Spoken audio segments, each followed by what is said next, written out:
የጠየቅኩህ በእግዚአብሔር መንግስት ውስጥ ነው ወይ ያለ ከሆነ ጥያቄ በምድር ነው ያለሁት። ስለ ስፍራ አልጠየቅኩም ብያለሁ ቅድም ጀምሮ። በእግዚአብሔር መንግስት ውስጥ ነው ወይስ አይደለህም ነው ጥያቄ። በምድር ባለ እግዚአብሔር መንግስት ውስጥ ነው ያለሁት።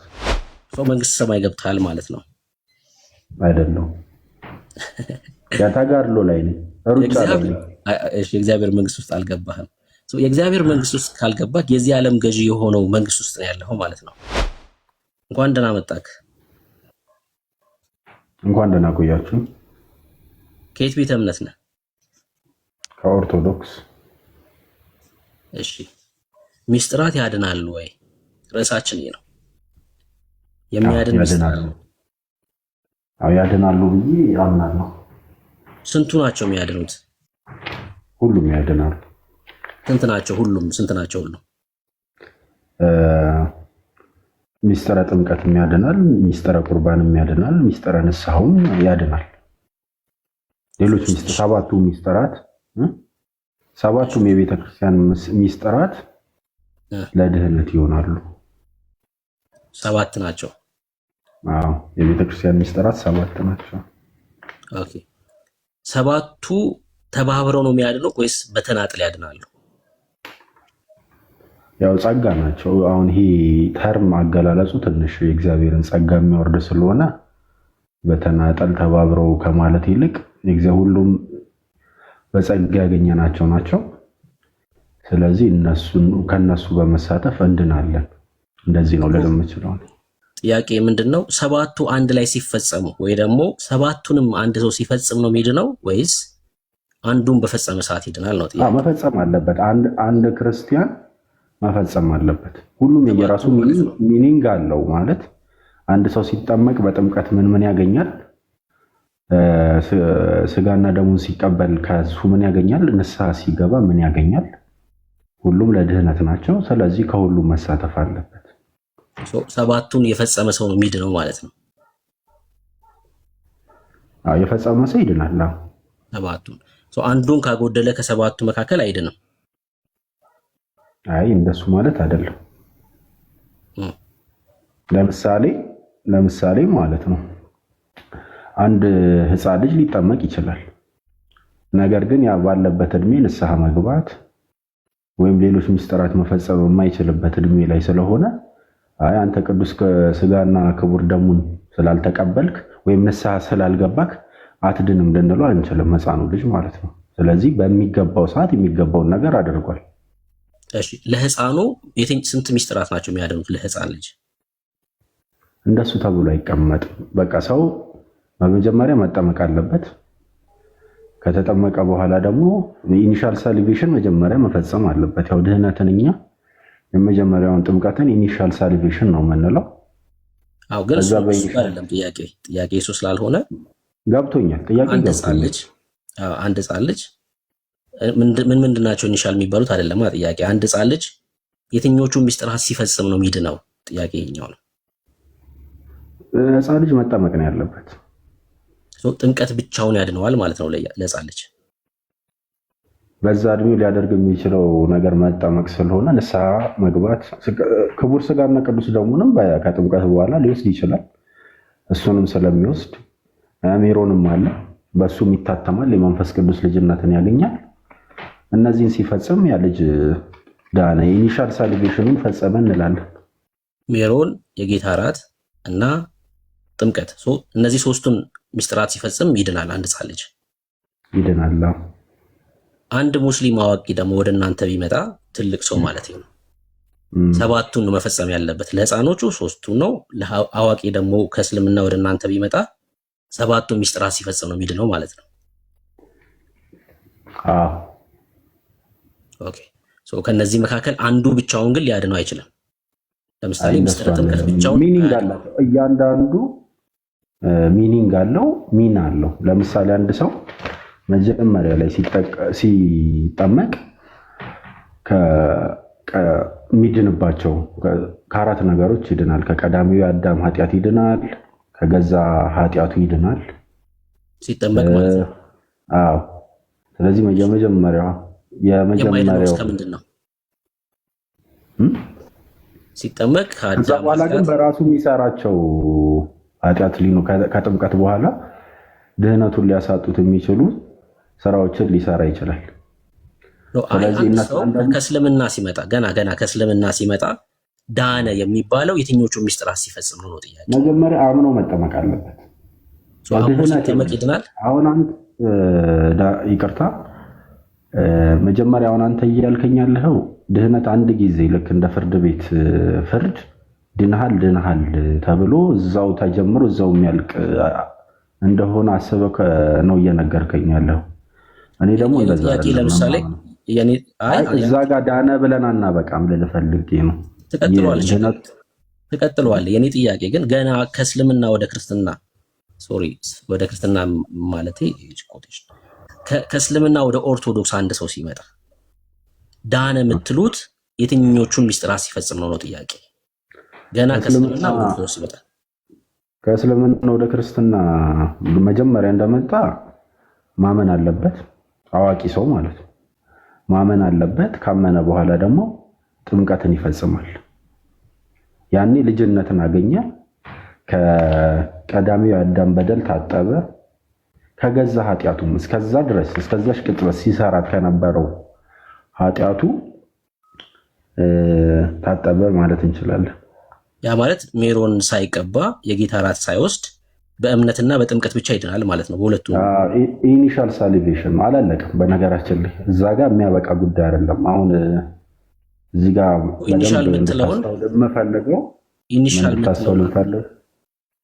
ኢኒሻል የምትለውን በእምነትና በጥምቀት ብቻ ያገኛል አይደል? አጭር ስናደርገው መንፈስ ቅዱስ ሳይቀበል መዳን ይችላል፣ ይድነዋል ማለት እንችላለን ማለት ነው። በጥምቀት እንደሚዳን መጽሐፍ ቅዱሳዊ ማስረጃ ስላለ ያመነ የተጠመቀም የኔ ጥያቄ መንፈስ ቅዱስን ሳይቀበል ሰውየው ለምን በእናንተ ቤተ እምነት አምኖ ሲጠመቅ መንፈስ ቅዱስን አይቀበልም? የግዴታ መንፈስ ቅዱስን ለመቀበል ሜሮን መቀባት ስላለበት ማለት ነው። አምኖ ተጠምቆ ብቻ ኢኒሻል የሆነው ሳልቬሽን አግኝቷል ማለት ይቻላል ወይ ነው ጥያቄ። ሜሮኑ ያው በጥምቀት ሰዓት በዛው የሚፈጸም ስለሆነ በተጠመቀበት ቅጽበት ስለሆነ ሜሮኑ የሚፈጸመው አይነጣጠሉም ብዙ ጊዜ። ስለዚህ አንድ ላይ የሚደረጉ ነገሮች ስለሆኑ በአንድ ስርዓት ላይ ሜሮንም ይጨምራል ማለት ነው። እዛው ይጨመራል። ማመን አለበት፣ መጠመቅ አለበት፣ ሜሮን መቀባት መቻል አለበት። ሜሮን ሲቀባ ኢኒሻል የሆነው ሳልቬሽን አግኝቷል ማለት ነው።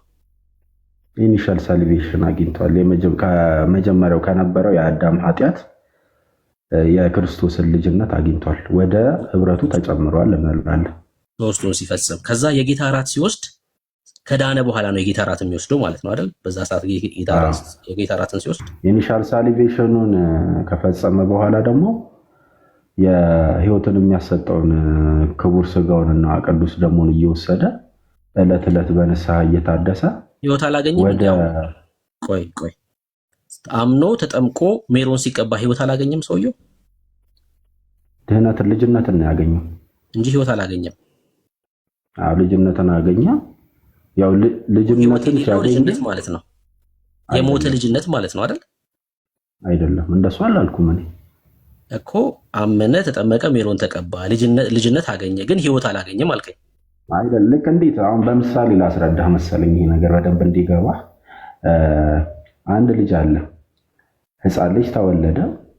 ከዛ በኋላ ያ ልጅ እየተመገበ እንደሚያድገው ሁላ እንደሚጎለምሰው ሁላ ሰውም ልክ እንደዛው ዕለት በየጊዜው የጌታን ቅዱስ ስጋ ክቡር ደም እየበላ እየጠጣ ወደ ፍጹም ወደ ሆነው ምልአት እያደገ ይመጣል። እንደዛ ነው የምንረዳው።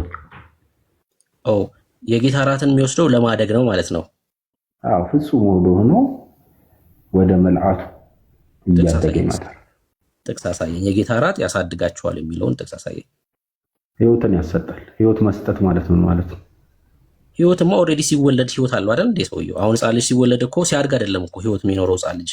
በአንተ በሰጠኝ ምሳሌ ሲወለድም ኦልሬዲ ህይወት አለው ህፃኑ ልጅ፣ ህይወት አለው። ነገር ግን ያንን ህይወት ሊያጣው ይችላል።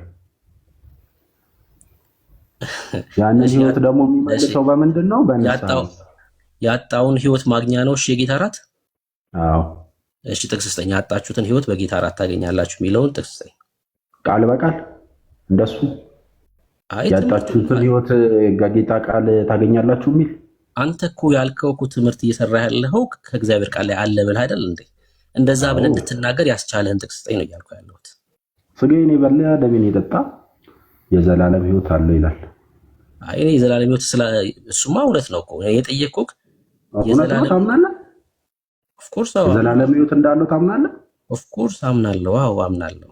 ስጋውን የበላ ደሙን የጠጣ አዎ። ሰው የክርስቶስን ስጋና ደም ሳይበላና ሳይጠጣ የዘላለም ህይወት ማግኘት አይችልም። ይሄን አላውቅም ነበር። እሺ እንደምታምን አላምንም። መታሰቢያ እንደሆነ እንደምታምን ነበር የማውቀው። እሺ እኔ ስለ ጌታ ራት እኮ አላወራሁም ወዳጄ። መታሰቢያ ነው የምንለው የጌታን ስጋና ደም ሳይሆን የጌታን ራት ነው መታሰቢያ የምንለው እንጂ ይሄ ዕለት ዕለት የምንወስደውን በቅዳሴ ሰዓት የምንወስደውን ክቡር የሆነ የጌታችን ስጋና ደም ግን ህይወት እንደሚያሰጥ አታምንም? የጌታ ራት ህይወት ያሰጣል የሚል መጽሐፍ ቅዱሳዊ ትምህርት የለም። እኛ እኮ የጌታ ራት ብለን አይደለም የምናምነው እና እሱን ፕሮቴስታንቶች ናቸው የሚያምኑት። ከፕሮቴስታንትም ደግሞ ፔንቴኮስታሎች። እናንተ እንደማታምኑ አውቃለሁ። እኛ ደግሞ መጽሐፍ ቅዱስ ያለውን እንጂ እናንተ የምታምኑትን ለማመን አይደለም የተጠራ ነው። የእግዚአብሔር ቃል የሚለውን ለማመን እኛም መጽሐፍ ቅዱስ ያለውን ነው የምናምነው። እሺ እኮ ታሳየኛለህ። እሱ ሰው የድነቱን እንዳያጣ ማስጠበቂያ ነው የጌታ ራት ላልከው መጽሐፍ ቅዱስ አይጠቅስ። እሺ ስጋዬን የበላ ደሜን የጠጣ የዘላለም ህይወት አለው። አልጠየቁም። ጥያቄ እሱ አይደለም። ጥያቄ የዘላለም ህይወት ማስጠበቂያ ነው የጌታ ራት ላልከው መጽሐፍ ቅዱሳዊ ማስረጃ እኮ ማስጠበቂያ እኮ ነው። ህይወት የሚያሰጠ ነገር ታዲያ ያንን የማይወስድ እኮ ህይወት አይሰጠውም ማለት ነው። በሌላ አነጋገር የዘላለም ህይወት እንዳታጡ በጌታ ራት የዘላለም ህይወታችሁን አስጠብቁ የሚል ጥቅስ ካለ እስታይ። እንደዚህ ቃል በቃል አንተ ትምህርት እንድትሰራ ያስቻለ ጥቅስ የትኛው ነው እያልኩ ያለው? የጌታ ራት እንዲል ፈለከው አንተ? የጌታ ራት ነው። ኦፍ ኮርስ የጌታ ራት ነው። ህብስቱ የጌታ ራት ነው። ግን የጌታ ራት ደሙና ስጋው ይበል ችግር የለውም። ግን አንተ ስለምታምነው ስለ ህብስቱ እያወራ ነገር ግን የዘላለም ህይወት ማስጠበቂያ ነው የሚል ጥቅስ ካለ እስታይ። ያውኑን አትቀበልም አይልም። ይሄ የዘላለም ህይወት ማስጠበቂያ ነው አይልም። እንዴ ስጋዬን የበላ ደሜን የጠጣ የዘላለም ህይወት አለው። አልጠየቅኩም። ጥያቄ እሱ አይደለም የኔ ጥያቄ እሱ አይደለም። የኔ ጥያቄ የዘላለም ህይወታችሁን እንዳታጡ በጌታ ራት ታስጠብቃላችሁ ብለህ ላልከው ጥቅስ ነው የጠየቅኩት እኮ። ስጋዬን የበላ ደሜን የጠጣ የዘላለም ህይወት አለው የለውም እኮ አይደለም የሚለው አለው ነው የሚለው እኮ። የኔ ጥያቄ አይደለም። ኦፍ ኮርስ የኔ ጥያቄ አይደለም እሱ። ሰው ከሞት ወደ ህይወት የሚመጣው በክርስቶስ ኢየሱስ ስጋና ደም ነው። እኔ እሱን አይደለም ማስጠበቂያ ነው የዘላለም ህይወት ማስጠበቂያ ነው ላልከው ነው ጥቅስ የጠየቅኩት እኮ። ለዘላለም ህይወት ለማስጠበቅ ሰው ስጋውን መብላት ደሙ መጠጣት አለበት እኮ። ማስረጃ ይሄው አሁን የጠቀስኩት። አለመቀበል መብት ነው በነገራችን። አዎ እኮ መጽሐፍ ቅዱሳዊ ስላልሆነ አንተ የጠቀስከው የአንተ መረዳት ስለሆነ እኔ ከመጽሐፍ ቅዱስ ነው። ማቴዎስ 26 አውጣ። ቴንኪው ይርጋለም አውጣና አንብብ። ምን ይላል? የኔ ቪዲዮ ስለማይከፍትልኝ ነው። አትክፈት። አንብበው ነው ያልኩህ። እኔ ክፈት አላልኩም እኮ። አንብበው። ምን ይላል ያልኩህ? አይ ስልኬ ላይ ነው ሁሉም ነገር ያለው። እሺ ላንብብልህ።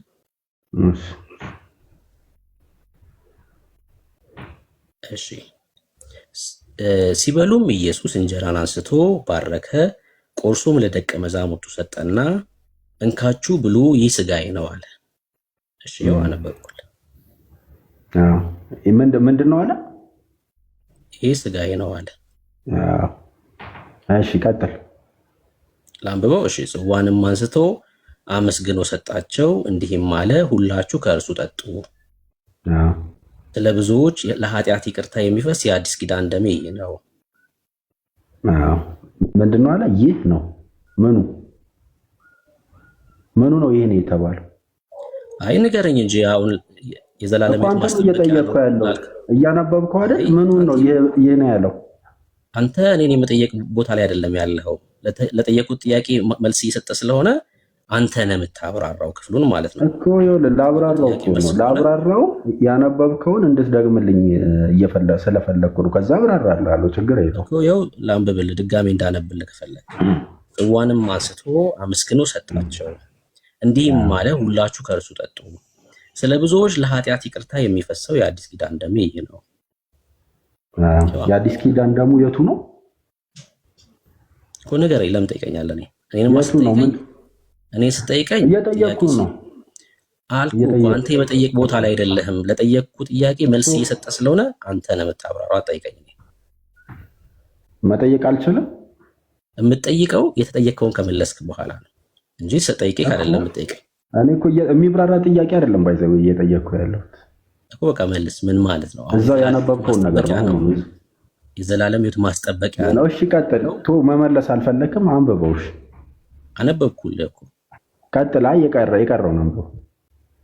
ልቀጥል 29ን ነገር ግን እላችኋለሁ በአባቴ መንግስት ከእናንተ ጋር ከዚህ ከወይን ፍሬ አዲሱን እስከምጠጣበት እስከዚያ ቀን ድረስ ከዛሬ ጀምሮ አልጠጣውም። መዝሙር ከዘመሩ በኋላ ወደ ደብረ ዘይት ወጡ። ይበቃናል።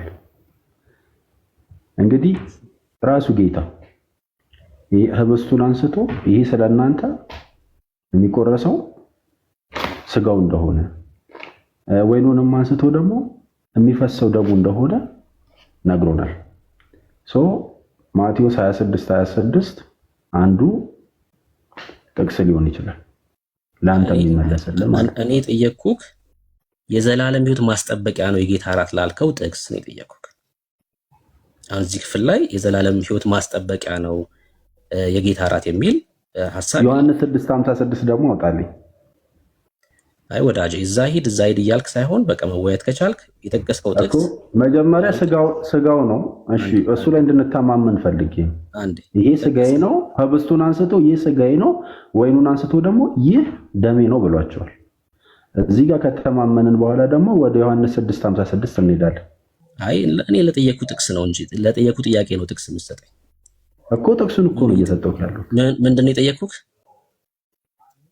ይህ የዘላለም ሕይወት እንደሚያሰጥ ስጋው የዘላለም ሕይወት እንደሚያሰጥ አልጠየቅኩም። እንደዛ ብዬ የዘላለም ሕይወት ዋስትናችን ማስጠበቂያ ነው የጌታ እራት እንዳናጣው የምንጠብቀው በጌታ እራት ነው ላልከው ጥቅስ ነው ያልኩህ እኮ። እሱ እኮ ነው ጥቅስ። ወይ ካልተረዳው አልተረዳውትም ማለት እኮ ትችላለህ። እሺ የትኛው ነው የሰጠኝ? የዘላለም ሕይወትን የሚያሰጠው 6:56 አውጣልኩ ዮሐንስ። እኔ የዘላለም ሕይወት ያሰጣል አያሰጥም አይደለም ጥያቄ ወንድም ማለት የዘላለም ሕይወት ያገኘ ሰው በጌታ እራት ነው የዘላለም ሕይወቱን የሚያስጠብቀው ላልከው ማስረጃ የዘላለም ሕይወት ምን ነው? የዘላለም ሕይወት ያገኘ ሰው በጌታ እራት ነው ድነቱ። እኔ ያልኩት ሰው ይጠመቃል። ከተጠመቀ በኋላ ችግር የለውም ድጋሜ እጠይቅሃለሁ። አንድ ሙስሊም ዮሐንስ 6:56ን አታውጣው። አይ አላልኩም ስላልክ ስለዋሸ ይኸው እዚህ ጋር ድጋሜ ጠይቃ እንድትናገር አደርግሃለሁ። አንድ ሙስሊም ወደ እናንተ ወደ ኦርቶዶክስ ሲመጣ አምኖ ተጠምቆ ሜሮን ሲቀባ የዘላለም ሕይወት አግኝቷል ወይስ አላገኘም? ድኗል። የዘላለም ሕይወት አግኝቷል ወይስ አላገኘም? ያ ሰው የዘላለም ሕይወትማ በዛች ቅጽበት አያገኝም። ድህነት ፕሮሰስ እኮ አምኖ ሰው ተጠምቆ ሜሮን ተቀብቶም የዘላለም ሕይወት አያገኝም? ዳን እንጂ የዘላለም ሕይወት አገኝ አንልም። መዳን ማለት ምን ማለት ነው? ከምንድን ነው? ቀደም እንደነገርኩ ነው። ከነበረው ከቀዳሚው የአዳም ኃጢአት መዳን ነው። አንዴ ስማኝ መዳን የቀደመው ኃጢአት የአዳም ኃጢአት የምትለው አንተ ሰውየው ላይ ምንድን ነው ያመጣበት? ከክርስቶስ ልጅነት አውጥቶታል። ከእግዚአብሔር ጋር ለያይቶታል። ምንድን ነው ያመጣበት ፍርድ? ሞት ነው። ምን አይነት ሞት? የነፍስ ሞት። ከዛ ሞት ሰው ሲድን ዳነ እያልክ ስለሆነ ምን ያገኛል? ልጅነትን። ልጅ መሆኑ ምን ያስገኝለታል? ልጅማ መሆኑ ወደ ህብረቱ ተቀላቀለ። አባ ብሎ የሚጠራበትን የልጅነት ስልጣን አገኘ። ወደ ህብረቱ መቀላቀሉ ምን ያስገኝለታል? ሰውየው ልጅነት አገኘ እኮ በቃ። ህብረት ውስጥ ማለት የክርስቶስ አካል ሆነ። አካል መሆኑ ምን ያስገኝለታል ነው ጥያቄ። አካል መሆኑ ምን ያስገኝለታል ሰውየው? የክርስቶስ አካል መሆኑ ክርስቲያን ተባለ። በቃ ክርስቲያን መባሉ ምን ያስገኝለታል? የክርስቶስ መሆንን አገኘ ማለት ነው እኮ። የክርስቶስ መሆኑ ምን ያስገኝለታል? እዛ ሰው የክርስቶስ ነው መባሉ ምን ያስገኝለታል ነው ጥያቄ። የክርስቶስ መሆኑማ ከዛ በኋላ ላለው ህይወት ከዛ በኋላ የክርስቶስ ሆኗል። ከዛ በኋላ ደግሞ የሚመጣውን ረጅም መንገድ ከክርስቶስ ጋር አብሮ እንዲሄድ ያደርገዋል። ሰው ልጅ ሳይሆን አባ ብሎ መጥራት ስለማይችል ማለት ነው። ሰው የክርስቶስ ሆኖ ክርስቲያን ሆኖ የዘላለም ሕይወት የለውም እያልከኝ ነው አንተ። ሰው የክርስቶስ ሆኖ የእግዚአብሔር ልጅ ሆኖ የዘላለም ሕይወት አለው ብለን አንናገርም እያለ ገና ነው። ሩጫውን አልጨረሰም እኮ አለው ተብሎ አይነገርም ማለት ነው። አንድ ሰው ኦርቶዶክስ ሲሆን ልጅ ሲሆን የክርስቶስ ሲሆን የዘላለም ሕይወት አለው ተብሎ አይነገርም። አዎ ገና መች ጨረሰ ሩጫውን? እሺ ጌታ ክርስቶስ ኢየሱስ ይርዳክ። እሺ መጽሐፍ ቅዱሳችን ሲናገር ሁላችንንም ይርዳን። መጽሐፍ ቅዱሳችን ሲናገር እንደዚህ ይላል። አንደኛ ዮሐንስ መልእክት መጽሐፍ ምዕራፍ 5 ላይ ልጁ ያለው ሕይወት አለው ይላል። ሕይወት የምናገኘው ሩጠን አይደለም ወንድምቶች። እንደው እግዚአብሔር ካረዳ ከባድ ነው። ሰው ሩጦ አይደለም ሕይወትን የሚያገኘው። ሕይወት ኢየሱስ ነው እንጂ ሩጫ አይደለም። መጽሐፍ ቅዱሳችን ሩጣችሁ ሕይወት ታገኛላችሁ አይልም። በኢየሱስ ሕይወት ታገኛላችሁ ነው የሚለው። ልጁ ያለው ሕይወት አለው። አንደኛ ዮሐንስ መልእክት መጽሐፍ ምዕራፍ 5 ላይ የእግዚአብሔር ልጅ የሌለው ሕይወት የለውም። ሕይወት በክርስቶስ ኢየሱስ የሚገኝ እንጂ በኔ ሩጫ የሚገኝ አይደለም። የዘላለም ሕይወት እንዳላችሁ ታውቁ ዘንድ። ይቅርታ ብሩኬ፣ ሩጫዬን ጨርሻለሁ ያለው ቅዱስ ጳውሎስ ታዲያ ምኑ ላይ ነው? ሩጫ አይደለም ካልክ አንዴ ስጨርስ ነው የምጠይቀኝ፣ አቋርጠኝ አይደለም። የዘላለም ሕይወት እንዳላችሁ ታውቁ ዘንድ በእግዚአብሔር ልጅ ስም ለምታምኑ ይሄን ጽፌላችኋለሁ። ምን እንድትሉ ታውቁ ዘንድ? የዘላለም ሕይወት እንዳላችሁ ታውቁ ዘንድ። በማ በክርስቶስ ኢየሱስ ለምታምኑ ይሄን ጽፌላችኋለሁ። የዘላለም ሕይወት ተሩጦ የሚገኝ አይደለም። ሩጠን የምናገኘው ቢሆንማ አንድ ሰው እዚህ ምድር ላይ የዘላለም ሕይወት አያገኝም ነበር። እኔ አምላኬ ፍቅር ሁሉ የሚያስገርመኝ እኮ ለዚህ ነው። ተሩጦ ቢሆን የዘላለም ሕይወት የሚገኘው አንድም ሰው የዘላለም ሕይወት አያገኝም። ማርያም ብትሆን ጳውሎስ፣ ጴጥሮስ ቢሆን ሙሴ፣ ማንም እዚህ ምድር ላይ ሩጦ የዘላለምን ሕይወት ሊያገኝ አይችልም ነበር። የዘላለም ሕይወታችን በአብ ፊት ድፍረት የሆነው ክርስቶስ ኢየሱስ ብቻ ነው። ክርስቶስ ኢየሱስ ብቻ ነው። ሰው በክርስቶስ ሲሆን የዘላለም ሕይወት ያገኛል። ከእግዚአብሔር ሕይወት መካፈል ማለት ነው። መዳንና አለመጥፋት ወይ ደግሞ መዳንና ኢሟቲነት በክርስቶስ ኢየሱስ ነው የተገለጠው እንጂ በኔ ሩጫ አይደለም። ሰው በክርስትና ውስጥ የሚሮጠው የዘላለም ሕይወት ሊያገኝ አይደለም፣ ከእግዚአብሔር ዘንድ ለሰራው ደሞዝ ሊቀበል እንጂ። ቅዱስ ጳውሎስ ሲጀምር ሩጫዬን ሳይሆን ሩጫውን ነው የሮጠው። ሩጫውን ጨርሻለሁ አለ ጳውሎስ። የጌታን ሩጫ ነው የምንሮጠው፣ የእግዚአብሔርን መንግስት ስራ መስራት ማለት ነው። ለሰራነው ስራ ደግሞ ጌታ ክርስቶስ ኢየሱስ እንደተናገረው እነሆ በቶሎ እመጣለሁ፣ ለእያንዳንዱ እንደ ስራው መጠን፣ እንደ ሮጣችሁት መጠን፣ አንደኛ ወጣና ሁለተኛ ወጣ እኩል አይሸለምም፣ እንዳገለገላችሁት መጠን እከፍል ዘንድ ዋጋዬ ከኔ ጋር ነው አለ ኢየሱስ ክርስቶስ። ጳውሎስ ለሮጠበት ጌታ ይከፍለዋል። እኔ ለሮጥኩበት ጌታ ይከፍለኛል። ደሞዝ ማለት ነው፣ ሪዋርድ ማለት ነው፣ አክሊል ማለት ነው፣ በእግዚአብሔር መንግስት ውስጥ ስልጣን ማለት ነው እንጂ ሰው የዘላለም ሕይወት የሚያገኘው ስለሮጣ አይደለም። ይህን ሰው ካልተረዳ አስቸጋሪ ነው የሚሆነው። አንተ ኦርቶዶክስ ነህ፣ ተጠምቀሃል። እኔ ማመንን አላውቅም። ምናልባት ከልጅነት ጀምሮ ኦርቶዶክስ ከሆንክ ግን የዘላለም ሕይወት አለኝ ብለህ መናገር አትችልም። ለምን? የዘላለም ሕይወት የምታገኘው በአንተ መረዳት ከሮጥክ በኋላ ሩጠ ከጨረስክ በኋላ ነው። ይሄ ደግሞ ክርስትና አይደለም። መጽሐፍ ቅዱሳዊ ትምህርት አይደለም። የሰው ትምህርት ሲሆን ነው ስለ መጨረሻክ እርግጠኛ እንዳትሆን የሚያደርግክ። እግዚአብሔርማ በቃሉ በኩል ነግሮናል። እኔ አይደለም የዘላለም ሕይወት በእግዚአብሔር መንግስት ውስጥ ነው ያለሁት። መንግስተ ሰማይ ገብቻለሁ። ማኔ ወንድሜ፣ ክርስቲያኖች መንግስተ ሰማይ ነው ያለ ነው አይደለም የዘላለም ሕይወት ያገኙ በሙሉ ያላቸው በሙሉ መንግስተ ሰማያት ገብተዋል። መጽሐፍ ቅዱስ እንደዛ ነው። እሺ ብሩኬ፣ እኔ እዚህ ጋር አንዴ ላስቆምህና ጳውሎስ በፊልጵስዩስ 2:12 ላይ በፍርሃትና በመንቀጥቀጥ የራሳችሁን መዳን ፈጽሙ አለ። አንተው መንግስተ ሰማያት ካለ የራስን መዳን መፈጸም አይጠበቅብም፣ ወይም ይሄ ጥቅስ ተሳስቷል ማለት እንችላለን? ጥቅሱ ተሳስቶ ሳይሆን ስህተት በሆነ መንገድ ነው የተረዳው። አንተ ጥቅሱ ሊሳሳት አይችልም በጭራሽ። እሺ አብራራልኝ። ጳውሎስ የነገረንን ነገር አንተ አልገባህም። እሺ እኮ ይገባህን አስረዳኝ። አኮ ስማኛ፣ እሱን እየነገርኩ ነው ያለሁት። ቅዱስ ጳውሎስ በፊልጵስዩስ መልእክቱ ላይ ምንድን ነው እየነገረን ያለው? ወርካውት አድርጉት እያለን ያለው ምንድን ነው? ሰው ወርክአውት ማድረግ የሚችለው ግራጁዌት ካረገ በኋላ ነው እንጂ ወርክአውት አድርጎ አይደለም ግራጁዌት የሚያደርገው። ለምሳሌ አንድ ሰው ወርክአውት አድርጎ ዶክተር አይሆንም። ዶክተር ከሆነ በኋላ ነው ወርክአውት የሚያደርገው። ምን እያልኩ ነው? ሰው በክርስቶስ ኢየሱስ የዘላለም ሕይወት ካገኘ የእግዚአብሔር ልጅ ከሆነ በኋላ ክርስትናን ወርክአውት ያደርገዋል። ለምን? መንግስት ስለቀየረ ሕይወቱ ምን ይሆናል ማለት ነው? የክርስቶስ ይሆናል ማለት ነው። በእግዚአብሔር መንግስት ውስጥ የሚኖር በእግዚአብሔር እቅድ የሆነውን ነገር እየፈጸመ ይኖራል። በፊልጵስዩስ መልእክቱ ላይ ጳውሎስ ሲነግረን አስቀድሞ እንደዚህ ያለ ይኸውላችሁ፣ ምዕራፍ 1 ቁጥር 6ን ፖስት አድርጉልኝ። መልካም ስራ እንኳን እንድንሰራ በእኛ ውስጥ የሚያደርገው ማን እንደሆነ ጳውሎስ ነግሮናል። ምዕራፍ 1 ቁጥር 6 ፖስት አድርጉልኝ ላንብብላችሁ። በእናንተ መልካምን ስራ የጀመረው ይላል። በእናንተ ምን መልካምን ስራ የጀመረው እስከ ኢየሱስ ክርስቶስ ቀን ድረስ እንዲፈጽመው ይህን ተረድቻለሁና ይላል።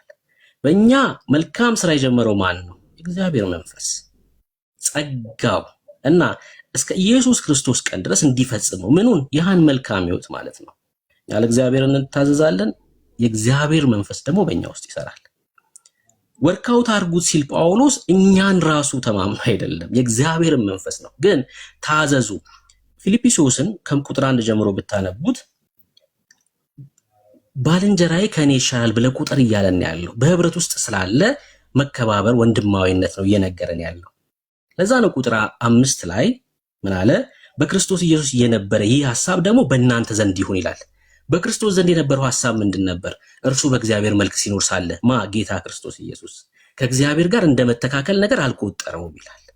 እኛም በቤተ ክርስቲያን ውስጥ ስንኖር በእግዚአብሔር ጸጋ ባልንጀራዬ ከኔ ይሻላል ብሎ በመቁጠር ልንተሳሰብ እንደሚገባ እየነገረን ያለው እሱን ነገረንና ቁጥር 12 ስለዚህ ወንድሞች ሆይ ሁልጊዜ እንደታዘዛችሁ በእናንተ ዘንድ በመኖሬ ምን እንዳላችሁ እንደታዘዛችሁ ብቻ ሳይሆን ይልቁን አሁን ስርቅ ከናንተ በፍርሃት በመንቀጥቀጥ የራሳችሁ መዳን ፈጽሙ፣ ወርክአውት አድርጉት እያለን ያለው። በክርስቶስ ኢየሱስ ያገኛችሁትን መዳን ወርክአውት አድርጉት። ወርክአውት ስናደርግ ራሱ የኛ አቅም ሳይሆን ቁጥር 13 አንብባችሁ ታለዛው ስለ በጎ ፍቃድ መፈለግንም ማድረግንም በእናንተ የሚሰራ እግዚአብሔር ነውና ይላል። እኛ መታዘዝ ነው የሚጠብቅብን፣ የሚሰራው ግን ራሱ እግዚአብሔር ነው። ስለዚህ መታዘዝ እኮ ወርክአውት ነው፣ ስራ ነው አይደለም? አዎ ልክ ነው እኮ ሰው። ስለዚህ ስራውም ጭምር መተባበሩም ጭምር ያድነዋል ማለት ነው። የዳነ ስለሆነ አይደ በጭራሽ ለመዳን አይደለም የሚሰራው። ወርክአውት የምታደርገው እኮ ቅድም ምን ብያለሁ? አንድ ሰው ዶክተር ከሆነ በኋላ ነው ያ ዶክተር የሆነበትን ሙያ ወጥቶ ሲሰራ የምንመለከተው ወርክአውት ማድረግ የሚችለው። እኛም በክርስቶስ ኢየሱስ የእግዚአብሔር ልጆች ስለሆነ የዳነ ከሆነ ታዲያ ለምንድን ነው መዳናችሁን ፈጽሙ ያለው? የዳናችሁ ስለሆናችሁ እኮ አይልም። እንደዛ እኮ ነው እያለን ያለው። ከላይ ጀምሮ እኮ አሳየው። በፍርሃትና በመንቀጥቀጥ የራሳችሁን መዳን ፈጽሙ አለ እኮ። ስለዚህ መዳናችንን እንድንፈጽም ነው እየነገረን ያለው እንጂ የዳናችሁ ስለሆናችሁ አይደለም እያለ ያለው። መዳንህን ፈጽም ማለት ምን ማለት ነው? እሱን ነው እየነገርኩ ያለሁት። ስለዚህ አሁን ላይ አትሰማም። እሺ ሐሳብን ጨርስና እኔ ሳወራ አሰማ። እሺ የምትናገረው ነገር መዳናችሁን ፈጽሙ ነው ያለው። ያለፈ ነገር አይደለም ነው፣ አሁን ፕሬዘንት ስለሆነ ነገር ነው እያወራ ያለው። ስለዚህ ድኛለሁ ተብሎ የሚያበቃ ነገር ሳይሆን ፕሮግረስ ያለው ነገር ነው፣ ኮንቲኒየስ ነገር ነው፣ እስከ መጨረሻው ድረስ ነው የኔ መልስ። አንተ ግን ሰው ኦልሬዲ ድኗል ነው የአንተ መልስ። እንደዛ ከሆነ ጥያቄ ነው የምጠይቅህ ማለት ነው። ጥያቄ ሳይሆን እየጠየቅህ ያለው ያብራራ ስለሆነ እኔ ነኝ የምጠይቅህ ማለት ነው። ጨርስና ሐሳብህ። ጨርሻለሁ። እሺ እኔ ልጠይቅህ። እሺ አሁን ወደዚህ ሐሳብ የመጣሁት በምን አይነት መልኩ እንደሆነ ላሳይክ። እኛ በእግዚአብሔር መንግስት ውስጥ ነው ያለ። እዚህ ፊልጵስዩስ ላይ ነው እሺ የምጠይቅህ። መንግስተ ሰማይ ነው ያለ ነው አልኩክ። አንተ መንግስተ ሰማይ አይደለም ያለው? አይ በምድር ሩጫዬን እየሮጥኩኝ ተጋድሎ እያደረኩኝ ነው ያለሁት። አሁን እኔ ስለ ስፍራ አይደለም የጠየቅኩክ፣ ስለ ስፍራ አይደለም። መንግስተ ሰማይ ማለት ቦታ አይደለም፣ ገነት አላልኩም እኔ። በእግዚአብሔር መንግስት ውስጥ ነው ወይ ያለው ነው ያልኩክ ጥያቄ። እኔ ስለ ቦታ አይደለም ጥያቄ። ሐሳቡን ካልተረዳው ለመመለስ ትቸገራለህ። በእግዚአብሔር መንግስት ውስጥ ነው ወይ ያለው? ብሩክ እሺ መልስልኝ፣ እየሰማሁህ የጠየቅኩህ በእግዚአብሔር መንግስት ውስጥ ነው ወይ ያለከው ነው ጥያቄ። እኔ በምድር ነው ያለሁት። ስለ ስፍራ አልጠየቅኩም ብያለሁ ቅድም ጀምሮ። በእግዚአብሔር መንግስት ውስጥ ነው ወይስ አይደለህም ነው ጥያቄ። በምድር ባለ እግዚአብሔር መንግስት ውስጥ ነው ያለሁት። ሰው መንግስት ሰማይ ገብተሃል ማለት ነው? አይደለም፣ ተጋድሎ ላይ ነኝ፣ ሩጫ ላይ ነኝ። እሺ የእግዚአብሔር መንግስት ውስጥ አልገባህም። የእግዚአብሔር መንግስት ውስጥ ካልገባህ የዚህ ዓለም ገዢ የሆነው መንግስት ውስጥ ነው ያለኸው ማለት ነው። መልካሙን የዚህ ዓለም ገዢ የሆነው መንግስት ውስጥ ነው ያለኸው። እየተዋጋው ነው ያለሁት ከዚህ ዓለም ገዢ ጋር። እኔ ምን እያደረክ ነው አይደለም ጥያቄ። የት ቦታ ኬት ነው? ከሱ ጋር አይደለም ያለሁት፣ ከሱ ጋር አይደለም፣ ከሱ ጋር ነው። እኔም ስለ ቦታ አይደለም ያለሁት፣ ሩጬን አልጨረስኩም። በተጋድሎ ነው ያለሁት። በብዙ ተጋድሎ ወደ ክርስቶስ መንግስት እንደምንገባ ጳውሎስም ነግሮናል። በተጋድሎ ነው ያለሁት ማለቴ ከዛ ተነስቼ ነው። እኔ ወንድም አለ ምን እያደረክ ነው አይደለም ጥያቄ። አንተ ምን እየሰራክ ነው አይደለም እየጠየቁ ያሉት። የት ነህ ያለከው ስለሆነ ጥያቄ። መንግስተ ሰማይ ገብተህ ወይስ ያለኸው ስትለኝ ከዚህ ዓለም ገዢ ጋር በውጊያ ምን እየሰራክ ነው? ምን እየሰራክ ነው ቢሆን ነበር እሱ መልስ የሚሆነው። ከክርስቶስ ጋር ነው ያለሁት። እሺ እኔ የምጠይቀኝ መልስ። በክርስቶስ ነኝ፣ ከክርስቶስ ጋር ነው ያለሁት። እሺ ጥያቄ መልስልኝ። መንግስተ ሰማይ ገብተሃል? የት ነህ አልከኝ። ይሄ ነው ጥያቄ። ጥያቄን ሰምተህ መልስልኝ። መንግስተ ሰማይ ገብተሃል? መንግስተ ሰማይ ልጠይቅህና ትመልስልኛለህ። ስማኛ መጀመሪያ ካልሰማኝ መንግስተ ሰማይ ገብተሃል ወይስ የዚህ ዓለም ገዢ የሆነበት መንግስት ውስጥ ነው ያለው? ሁለት ስፍራ ነው ያለው እዚህ ዓለም ላይ። ከሁለቱ የተለየ ሌላ ስፍራ የለም።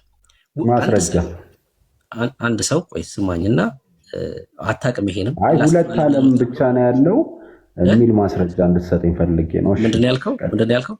ሁለት ዓለም ብቻ ነው ያለው ከዛ ውጭ ምንም ነገር የለም የሚል ማስረጃ ስለፈለኩ አለ። አንተ ሌላ ስፍራ አለ ብለህ ታምናለህ?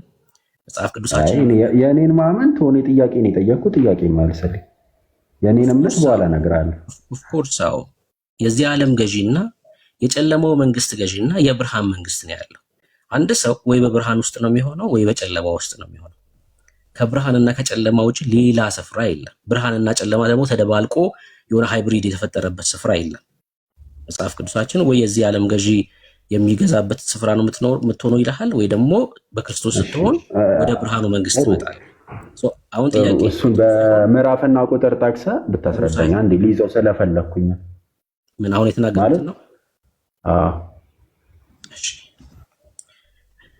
ቅዱስ ጳውሎስ በቆላስያስ መልእክቱ ምዕራፍ 1 ላይ ሲናገር እንደዚህ አለ። ምዕራፍ 1 ከቁጥር 13 እርሱ ከጨለማ ስልጣን አዳነን። ይሄ የጨለማው ስልጣን የዚህ ዓለም ገዢ የሆነው የሚቆጣጠረው ነው። የዚህ ኪንግደም አለቃ ዲያብሎስ ነው። ከየት ዳንን እኛ? ከዚህ ከጨለማው ዓለም ዳንን። እሺ ቤዛነቱንም እርሱንም የኃጢአት ስርየት ወዳገኘንበት ወደ ፍቅሩ ልጅ መንግስት አፈለሰን ይላል። ከየት ነው መፍለስ ማለት ከአንድ ስፍራ ወደ አንድ ስፍራ መንቀሳቀስ ማለት ነው።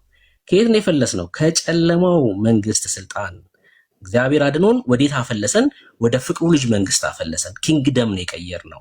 እኛ ያለንበት ኪንግደም ባለቤቱ እግዚአብሔር ይባላል። የእግዚአብሔር መንግስት መንግስተ ሰማይ ማለት ይሄ ነው። አሁን የጠየቅኩ የት ነው አንተ ያለኸው? መንግስተ ሰማይ ነክ ወይስ የዚህ ዓለም ገዢ በሚቆጣጠርበት ስፍራ ነው ያለኸው ነው ጥያቄ። እኔ እያልኩ ያለሁትን ከተረዳኝ ለመጨረሻ ጊዜ ልድገመል። እኔ ያለሁት ከክርስቶስ ጋር ነው። ከክርስቶስ ጋር ልጅነትን አግኝቼ ህብረት አድርጌ በኃጢአት ስወድቅ ደግሞ በንስሐ እየተመለስኩ ስጋውን እየበላው ደሙን እየጠጣው በዛ ነው ያለሁት። ከክርስቶስ ጋር ነው ያለሁት። ክርስቶስ ቤትም አለ በነገራችን ላይ። እሺ በቃ መልሱ ይሄ ነው። ለጥያቄ መልስ ስለሌለው ነው ይሄን ይመለሰልኝ። ጌታ ስሙ ይባረክ። እኛ ክርስቲያኖች በእግዚአብሔር መንግስት ውስጥ ነው ያለ ነው። ጨለማ በእኛ ዘንድ የለም። ጳውሎስ በቆላስያስ መልእክቱ ላይ ሲናገር ጌታ እንደ ሌባ እንደሚመጣ እንዲሁ አጥብቃችሁ አውቃችኋልና ይላል። ከዛ ሲናገር ቀጥሎ በቁጥር 3 ላይ ሰላምና ደህንነት ነው ሲሉ ይላል ጳውሎስ። ምን ሲሉ? ሰላምና ደህንነት ነው ሲሉ። እነማን? በጨለማ ያሉት ስትሉ አይደለም፣ በብርሃን ያለነውን አይደለም የሚናገረው። ሰላምና ደህንነት ነው ሲሉ ምጥ እርጉዝን እንደሚይዛት ጥፋት በድንገት ይመጣባቸዋል ይላል ጳውሎስ። ምን ይመጣባቸዋል? በማ? በጨለማ ላሉት ላይ እና ከቶም አያመልጡም ይላል። አታመልጡም አይደለም የሚለው፣ አያመልጡም። እናንተ ግን ቁጥር 4 እስኪ ፖስት አድርጉልኝ። ቁጥር 4 በቃሌ ስለሆነ የዘለልኩት ነገር ካለ እንድታረም። ቁጥር 4 ላይ እናንተ ግን አንደኛ ተሰሎንቄ መጽሐፍ ምዕራፍ 5 ወንድሞች ሆይ ቀኑ እንደ ሌባ ይደርስባችሁ ዘንድ በጨለማ አይደላችሁ። ጌታ ስሙ ይባረክ። ቀኑ እንደ ሌባ ይደርስባችሁ ዘንድ ጌታ ክርስቶስ ኢየሱስ እንደ ሌባ ቢመጣ እንኳን እኛ ላይ አይደለም የሚመጣው። እንደ ሌባ ቢመጣው በጨለማ ላሉት ላይ ነው። በጨለማ ባሉት ላይ ጌታ እንደ ሌባ ይመጣል። እናንተ ግን ወንድሞች ሆይ ቀኑ እንደ ሌባ ይደርስባችሁ ዘንድ በጨለማ አይደላችሁ፣ ሁላችሁ የብርሃን ልጆች የቀንም ልጆች ናችሁና እኛ ከሌሊት ወይም ከጨለማ አይደለንም ይላል። በብርሃን ያለን የእግዚአብሔር ልጆች ነን። ጌታ ሲመጣ ሊወስደን ማለት ነው እና በእግዚአብሔር መንግስት ውስጥ ነው ያለ ነው። አንድ ሰው ከክርስቶስ ጋር ነኝ ብሎ እንዴት የዘላለም ህይወት እንዳለው መናገር አይችልም። ለምንድን ነው የማይችለው? በክርስቶስ ኢየሱስ በማመን የዘላለም ህይወት ስላላገኘ ነው። የተቀበለው መንፈስ የዘላለም ህይወት እንዳለው እየመሰከረለት ስላልሆነ ነው። ከክርስቶስ ጋር ነኝ ካለ አንድ ሰው ምን እያለ ነው? የብርሃን መንግስት ውስጥ ነው ያለሁት፣ መንግስት ቀይር ያለው በእግዚአብሔር መንግስት ውስጥ ነኝ ያለሁት እያለ ነው ያለው። እሱን የማለት አቅም ያጣኸው በክርስቶስ ኢየሱስ በማመን ስላላረፍክ ነው ወንድሜ። ማለ ጥሪ ለአንተ ኢየሱስ ያስፈልግሃል። እኔ ኢየሱስን ያገኘው የተጠመቅኩ ልጅነትን ያገኘው ከክርስቶስ ጋር ክርስቶስ ራስ በሆነላት ቤተክርስቲያን የክርስቶስ አካል ሆኜ የምኖር አንድ ክርስቲያን ነኝ። ይልቁንም ለአንተ ነው ጥሪ ማቀርብልህ በእኔ በኩል። እሺ እኔ አንተን ጥሪ ሰማለሁኝ ይቀበልሃለሁ። በዛ ላይ ደግሞ እሺ አንድ ያስተውለ ስማኝና ጥሪ ታቀርባለህ። ለምሳሌ እኔ ስጠራክ ጌታ ክርስቶስ ኢየሱስ የዘላለም ህይወት ይሰጣል። በክርስቶስ ኢየሱስ ካመንክ ፍርድ የለብህም፣ ወደ ሞት አትመጣም፣ ከእግዚአብሔር ቁጣ ታመልጣለህ፣ በክርስቶስ ኢየሱስ የዘላለም ህይወት ታገኛለህ ብዬ ነው ጥሪ ማደርገው እና ወደ ጴንጤ አይደለም ምጠራክ፣ ወደ ክርስቶስ ኢየሱስ ነው። ይህን ጥሪን ብትቀበል ታተርፋለህ፣ አለመቀበል መብትህ ነው። እኔ ደግሞ ጥሪ ላቀርብልህ። ሰማሃለሁ፣ ልጨርስና ሰማሃለሁ፣ ሰጣሃለሁ። ክርስቶስ ኢየሱስ የዘላለም ህይወት ነው። ሂደክ አይደለም የሆነ ስፍራ የምታረጋግጠው፣ እዚሁ በምድር ላይ እያለህ ጌታን በተቀበልክበት ቅስፈት የዘላለም ህይወት ታገኛለህ። የኔ ጥሪ ወደ ህይወት ነው። እሺ አንተ ጥሪን አቅርብና ምናልባት ብመጣ ምን እንደማገኝ ደግሞ በዛውም ንገረኝ። ወደ አንተ ብመጣ። በጣም ጥሩ አመሰግናለሁ ስለጋበዝክኝ። እኔ መናገር የምፈልገው የእውነት ሰው ክርስቶስን ማጣጣም ከፈለገ ያ በቀራንዮ በዕለተ ዓርብ የተሰቀለውን ክርስቶስን ማግኘት ከፈለገ በእውነት ሐዋርያዊት ወደ ሆነችው ክርስቶሳዊት ወደ ሆነችው ወደ ኢየሱስ ክርስቶስ እቅፍ ወደ ኦርቶዶክሳዊት ቤተክርስቲያን መምጣት አለበት። ይሄን እኔ ከአምቢሽን ወይም ደግሞ ከራስ ወዳድነት ሳይሆን ሁሉም የክርስቶስ የጸጋው ተካፋይ እንዲሆን ከመመኘት ነው የምናገረው። ሐዋርያ ክርስቶስ ያስተማራት ሐዋርያት የሰበኳት በቅብብሎች ደግሞ እኛ ጋር የደረሰች የሆነ ወቅት ተቋርጣ እንደ አዲስ በግለሰቦች የተመሰረተች ሳትሆን በግለሰቦች ትምህርት ላይ ሳትሆን በሐዋርያት ትምህርት ላይ ወደ ተመሰረተችው ወደ ቅድስት ቤተክርስቲያን ክርስቶስ ራስ ወደ ሆነላት ዕለት በዕለተ ዓርብ የተሰቀለውን የክርስቶስን ስጋና ደም ወደምታበላው ወደምታጠጣው ሕይወትን ወደምታሰጠው ቤተክርስቲያን እንዲመጣ እዚህ ያሉትን ሰዎች በፍቅር ጋብዛለሁ። በጣም ቀረቧት፣ በጣም ትወዷታላችሁ፣ በጣም ባወቋችኋት ቁጥር ትገረማላችሁ። ይሄ ነው መልእክቴ። እሺ እኔ አሁን ጥሪን ተቀብያለሁ። ብሩክ ጥያቄ አለ። ኤፌ ቆይ ሶሪ አንተ እሰጥሃለሁ። እኔ ጥሪን ተቀብያለሁ፣ ለመምጣት ፈቃደኛ ሆኛለሁ። ወደ ኢትዮጵያ ኦርቶዶክስ ብመጣ ምን አገኛለሁ? አንተ ያው እኔ ወደ ኢየሱስ ነው የጠራው፣ ከአንተ ወደ ኦርቶዶክስ ነው የጠራኸኝ። እሺ ተቀበልኩኝ ጥሪህን፣ መጣው ወደ ኦርቶዶክስ፣ ምን አገኛለሁ? ንገረኝ። እሱ የክርስቶስ የባህሪ ተካፋይ ነው የምትሆነው እኮ። ምን አገኛለሁ? የክርስቶስ የባህሪ ተካፋይ በመሆኔ ምን አገኛለሁ? ከክርስቶስ ጋር መኖርን። ከክርስቶስ ጋር መኖሬ ምን ያስገኝልኛል? ህብረት ማድረግን። ህብረት ማድረጌ ምን ያስገኝልኛል? እኔ ከክርስቶስ ጋር መኖር ህብረት ማድረግ በቂ አይደለም እኮ። ከክርስቶስ ጋር መኖሬ ምን ያስገኝልኛል? ለኔ ምንድነው ጥቅም? ምንድነው አንተ ሂሳብ ማወራረድ ምንድነው? ከክርስቶስ ጋር መሆንማ በክርስቶስ እቅፍ ውስጥ መሆን ነው። ከሰይጣን መጠበቅ ነው። ከዚህ ዓለም ገዢ መጠበቅ ነው እኮ። ከዚህ ዓለም ገዢ መጠበቄ ምን ያስገኝልኛል ነው። አሁን ለምሳሌ ከዚህ ዓለም ገዢ ታመልጣለህ፣ ከክርስቶስ ጋር ህብረት ታደርጋለህ፣ ከክርስቶስ ጋር ትኖራለህ እያልከኝ ነው። ከክርስቶስ ጋር መኖሬ፣ ወደ ኢትዮጵያ ኦርቶዶክስ መጥቼ መጣበቄ፣ ከዚህ ዓለም ገዢ መከልከሌ ምን ያስገኝልኛል? ለእኔ ምንድነው ጥቅሙ? ከክርስቶስ ጋር መኖርማ የማያልቅ ደስታ፣ ፍጹም የሆነውን የክርስቶስ ፍቅር እንድታጣጥም፣ የተፈጠርክለትን ዓላማ እንድትኖር ያደርጋል። ለእኔ ምን ጥቅም አለው ነው? ምንድነው ማገኘው? ቤኔፊት ጥቅም የለው? ከክርስቶስ ጋር መኖር ጥቅም የለው እኮ። እሱን እኮ እኔ እኮ ጥቅም አለው የለውም ሳይሆን ጥቅሙን ንገረኝ። እንደዚህ ሳደርግ ምን ይጠቅም? እያንዳንዱን ነገር እኮ ምን ይጠቅመኛል? ለምሳሌ ወደ ቤተክርስቲያንና ምን እንደዚህ ላድርግሽ፣ ጥያቄ እንደው ግልጽ እንዲሆን። አሁን ለምሳሌ ምን ይጠቅመኛል? አንተ ጥሪ ብታረግልኝ ብትለኝ የዘላለም ህይወት ታገኛለህ። ምንድነው ማገኘው እያልከኝ ነው? የኔ ቤኔፊት ምንድነው እያልከኝ? የዘላለም ህይወት ታገኛለህ። እሱን ነው የፈለግከው? እንደሱ ምንድነው? ወደ ኢትዮጵያ ኦርቶዶክስ መምጣቴ የሚያስገኝልኝ ጥቅም ምንድነው ነው ጥያቄ። ከዚህ ዓለም ገዢ ነፃ ትሆናለህ። ምንድነው ከዚህ ዓለም ገዢ ነፃ መሆኔ ምንድነው የሚያስገኝልኝ ነገር? ትጠበቃለህ። በክርስቶስ እቅፍ ውስጥ ትሆናለህ። ወደ ክርስቶስ ትቀርባለህ እኮ። ምንድነው የሚያስገኝልኝ? ወደ ክርስቶስ ውስጥ ትጨመራለህ። ከመሆን ብሮ ወደ ክርስቶስ ኢየሱስ ተጨመርኩኝ፣ ተጠበቅኩኝ፣ ምን አገኛለሁ? በመጠበቄ ወደ ክርስቶስ አካል በመጨመሬ ምን አገኛለሁ ነው እየጠየቅኩ ያለሁት።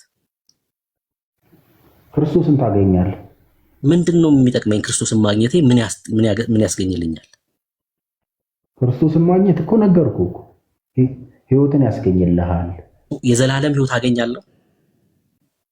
የዘላለም ህይወትማ የምታገኘው እስከ መጨረሻው ስትጸና ነው። እኔ መጥቼ መጽናት አለብኝ እንጂ ኢየሱስ አይሰጠኝም ማለት ነው ለእኔ የዘላለም ህይወት። ያ የሰጠህን ህይወት እሱም አይሰጠን፣ ፍጹም ሙሉ የሆነ ህይወትን የሰጠን። እኛ ግን በገዛ ነፃ ፈቃዳችንን ተጠቅመን እንደዚህ ላድርገው። አልጨረስኩም። አንዴ ልጨርስ ብሩኬ። እሺ። ፍጹም የሆነው ምንም የማይሸራረፈውን ድህነት እሱ ሰጥቶናል በጸጋው። ያንን ድህነት አምኖ ተቀብሎ ከዛ ሱታፌ እያደረጉ መኖር ደግሞ የአንድ ክርስቲያን ግዴታው ነው። እሺ። ያንን ፍጹም የሆነው እሺ። ወደ ኦርቶዶክስ መጣሁኝ። በክርስቶስ እቅፍ ውስጥ ነው ያለኸው፣ ከለላ ያደርግልሃል ምናምን አልከኝ። ሲመጣ ኢየሱስ ይፈርድብኛል ወይስ አይፈርድም? ግን ይሄ የሚናቅ ነው እንዴ ምናምን ብለህ እኮ ማሳነስ የለብህም። አይ ሁሉንም አልጠቀስኩም። ከክርስቶስም ጋር ልኖር እናፍቃለሁ ነው የሚለው ጳውሎስ። ከክርስቶስ ጋር መኖር እንኳን ይናፍቃል ልፈልግ። በስጋ ስለመለየት ነው እሱ እየተናገረ ያለው። በስጋ ሲለይ ስለሚሆነው ነገር ነው እየተናገረ ያለው እንጂ ኦርቶዶክስ ስለመሆን አይደለም። የኔ ጥያቄ አሁን ጌታ ሲመጣ እሺ በቅፍ ውስጥ ነህ ካልከኝ፣ ከዚህ ዓለም ገዢ ይጠብቅሃል አልከኝ፣ ብዙ ነገር ነገርከኝ። ኢየሱስ ሲመጣ ይፈርድብኛል ወይስ አይፈርድብኝም? ሲመጣ ይፈርድብኛል ወይ ይፈርድልሃል ወይ ይፈርድብሃል። ኦኬ። አንተ ይፈረድብሃል ወይስ ይፈረድልሃል? እሱ በእጁ ነው ያለው። እኔማ ምን አውቃለሁ? እሺ አሁን ሰምተነዋል ወንድማችንን። እኔ እንድናገር ከፈቀድክልኝ የራስን ጃጅመንት ይቅርታ እንዳትሄድ። ይቅርታ ብሩኬ ትቀጥላለህ። የአንድ ቃል ስናገር የኔን ቃል ተጠቅመ የመጽሐፍ ቅዱስ ቃልን ተጠቅመ እንዲህ ለማለት ፈልጎ ነው ብለህ አቢዩዝ አታርግ። የኔን ነገር አይደለም። አይ እያየውክ ነው ከቀደም ጀምሮ አንድ ሁለት ያየውክ። ምንድን ነው ያልከው? የሆነ ቃል እናገራለሁ አይደለ? ችግር የለውም። እዚህ ጋር ተሳስተሃል፣ ታረም ትለኛለህ፣ ሰማሃለሁ፣ ችግር የለውም። እሺ ግን እንዲህ ለማለት ፈልጎ ነው ከምትል ራሴን ጠይቀኝ፣ እኔ ራሴ መልስልሃለሁ። አይ እኔ አልልም፣ አንተ ስለአንተ አይደለም ከዚህ በኋላ ማወራው። ምንድነው ጥሪ ያቀረብኩለት ወንድማችንን፣ እሱም ጥሪ ያቀረበልኝ፣ እኔ ጥሪውን ተቀብያለሁ። ጥሪውን ተቀብዬ ወደ ኦርቶዶክስ ቢሄድ የማገኘውን ነገር ነግሮኛል። አሁን ጥሪ የተቀበልኩትን ጥሪ አንስቼዋለሁ። ከዚህ በኋላ ጥሪውን አልተቀበልኩም። ምክንያቱም ኢየሱስ ክርስቶስ ሲመጣ ወይ ይፈርድብኛል ወይ ይፈርድልኛል፣ አይታወቅም። ወደማላቀው ስፍራ ደግሞ እኔ መሄድ አልፈልግም። ወደማላቀው ስፍራ የመሄድ አቋም ላይ አይደለም ያሉት። በጣም ራሴን ወዳለሁ፣ በጣም ራሴን ወዳለሁ። ከዘላለም ሞት ከፍርድ ማምለጥ ፈልጋለሁ። ለዛ ነው ከኢትዮጵያ ኦርቶዶክስም የወጣሁት። እርግጠኛ የሚያደርግ የልጅነት መንፈስ ስለሌለ ከዛ ስፍራ ወጥቻለሁ። ለዛ ነው ኦርቶዶክስም የማንሆነው ለዛ ነው ክርስቲያኖች ይሆን ነው። እኔ ሰውን ስጠራ ጌታ ሲመጣ ይፈርድብሃል ወይም ደግሞ ይፈርድልሃል ብዬ አይደለም የምጠራው። ኢየሱስ ክርስቶስ የዘላለም ሕይወት ነው፣ ከሞት አምልጠሃል ብዬ ነው ሰውን የምጠራው። እግዚአብሔር ቃል የሚነግረን ይሄን ነው። የዘላለም ሕይወታችን ክርስቶስ ኢየሱስ ነው። ክርስቶስ ከሞት ማምለጫ ነው። ከሞት ማምለጫው የኛ አቅም ከሆነማ፣ ከሞት ማምለጫው የኛ ብርታት ከሆነማ ክርስቶስ ኢየሱስ በከንቱ ሞተ፣ በከንቱ መስቀል ላይ የተሰቀለ ኢየሱሳችን። ኢየሱስ ከሞት ማምለጫ ትምክታችን ነው። ይኸውላችሁ ዳኒ ይቅርታ እንዴ፣ አይ ስጨርስ መናገር ትችላለህ፣ ፈቅድልሃለሁ። አሁን ጥሪህን አልተቀበልኩም ነው እያልኩ ያለሁት። ምክንያቱም እርግጠኛ ወደሚያደርግ ስፍራ ስለሆነ የጠራኸኝ፣ እርግጠኛ ወደሆነ ቦታ አይደለም። በደንብ ስሙኝ ወንድም እህቶቼ፣ በጣም ምቹ በሆነ ስፍራ እየኖራችሁ ነው ያላችሁት። ምሳሌ ነው እየተናገርኩ ያለሁት። የሀብታም ወደ ስብከት እየቀየርከው ነው። ግን ይቅርታ ልጨርስና እሰጥሃለሁ። የፈለግከውን ደቂቃ እንድትናገር ፈቅድልሃለሁ፣ ግን አታቋርጠኝ በተደጋጋሚ። ምድራዊ ምሳሌ እየሰጧችሁ ነው። በጣም ምቹ በሆነ ስፍራ እየኖራችሁ የሀብታም ልጆች ሆናችሁ አባታችሁ እናታችሁ የምትንከባከባችሁ ስፍራ እየኖራችሁ አንድ በጎዳና ያለ ልጅ መጥቶ ና ከኔ ጋር ጎዳና ኑር ብሎ ቢላችሁ ያ ልጅ ይወዳችኋል ወይስ ጠላታችሁ ነው? በደንብ ሰምታችሁ ነው የምትመልሱልኝ። ክርስቲያኖች እናንተን ነው የጠየቅኩት። አባት እናታችሁ ተንከባክቦ ከሚያኖራችሁ ቤት ውስጥ አይ ና ጎዳና ነው መኖር የሚሻለን ብሎ ከዛ ቤት ወስዶ ጎዳና አብሮ ከእናንተ ጋር ከሱ ጋር እንድትኖሩ ጥሪ ቢያደርግ ስለሚወዳችሁ ነው ወይስ ስለሚጠላችሁ ነው? ብሩክ እኔም ብጠይቀኝ ስለሚጠላው ነው። ስለሚጠላክ ነው አይደል? እንደዛ ነው ያልከኝ? አዎ ስለሚጠላኝ ነው። መቼ እዛ ጎዳና የሚጠራኝ? እሺ በተቃራኒው ደግሞ 100% ስለሚጠላኝ ነው። እሺ በተቃራኒው ደግሞ ያ ጎዳና የሚኖረው ልጅ እናንተ ና ከኔ ጋር በዚህ ምቹ ስፍራ ኑር ብትሉትስ? ናና እዚህ ጎዳና ላይ ከምትኖር እና ከጎዳና ላይ ይኸው የኔ አባት እናት ያሉ ቤት አለን፣ የተስተካከለ ኑሮ አለ፣ ቆንጆ ምግብ እንበላለን እና ከኔ ጋር ኑር ብትሉትስ? ያን ልጅ ስለምትጠሉት ነው ወይስ ስለምትወዱት ነው? ስለምንወደው ነው። የሃይማኖት ቤተሰቦች በጣም ነው የሚጠሉን እኛ ክርስቲያኖችን። የሃይማኖት ቤተሰቦች ኑ ብለው ከአባታችን እቅፍ ፈልቅቀው አውጥተው ጎዳና ተዳዳሪ ሊያረጉን ይፈልጋሉ። አባት አልባ ሊያረጉን ይፈልጋሉ። የዘላለም ሕይወታችንን አተን በዚህ ዓለም እንድንንከራተት ይፈልጋሉ። ከአባታችን ጉያ እኛን ለመውጣት ቀን ከሌት ይሰራሉ። እነሱ የሚኖሩት በጎዳና ነው። አባት አልባዎች ናቸው። መሄጃቸውን የማያውቁ ሰዎች ናቸው። መሄጃቸውን የማያውቁ ሰዎች በጎዳና ብርድና ንፋስ የሚፈራረቅባቸው፣ ፀሐይና ዝናብ የሚፈራረቅባቸው ሰዎች ናቸው። የሚጠሩን እርግጠኛ ወዳልሆኑበት ስፍራ ነው እያልኳችሁ። እርግጠኛ ወዳልሆኑበት ስፍራ ነው። እኔ ስጠራው ግን ወደ አባቴ እቅፍ እንዲገባ ስለምፈልግ ነው፣ ስለምወደው ነው። እኔ አባቴ እቅፍ ተስማምቶኛል። ሰው ሲሞት በስጋ ሲለይ ማለቴ ነው የሚሄደው ወደ አባቱ ነው። ሌላ ምን መሄጃ አለው? እየኖርን ያለነው እዚህ በምድር ላይ ከአባታችን ጋር ነው። በስጋ ስንለይም ይሄው ህብረታችን ነው የሚቀጥለው። ሌላ አዲስ ነገር የለም። አባቴ አውጥቶ የሚጥለኝ አይደለም። አውጥቶ ለአጋንንት አሳልፎ የሚሰጠኝ አይደለም። የኔ አባት በክርስቶስ ኢየሱስ በእግዚአብሔር አብ ፊት ድፍረት ያለን ሰዎች ነን እኛ።